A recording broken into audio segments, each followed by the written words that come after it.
This is a protest like no other. The so-called Freedom Convoy is calling for Canada's pandemic measures, including a cross-border vaccine mandate, to be axed. Trucks and other vehicles have overwhelmed Ottawa's Parliament Hill. The downtown area has been paralysed. A support network of people cooks food for the protesters. Others bring fuel. And those here say they won't back down.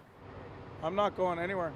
Whatever, I made some phone calls and I rearranged my life, and it's going to be what it's going to be. But me and most of these other men here, and some women too, we're resolved, man. We're not going anywhere.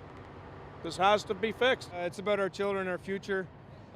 It feels like we're being policed from every direction, and we want freedom. Although not everybody in Ottawa welcomes the protesters. It bothers me.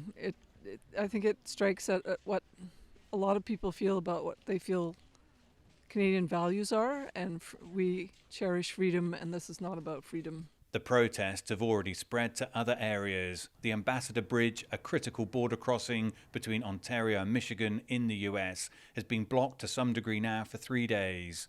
That will be a concern for authorities and the economy, with an estimated $300 million worth of goods normally passing over the crossing each day. Other countries are watching events here closely. There have already been similar kinds of protests in France, New Zealand and Australia, while a US truckers convoy is expected to gather in California in March before heading to Washington, D.C. But the question here remains, when and how does this end? Dan Williams, CGTN, Ottawa.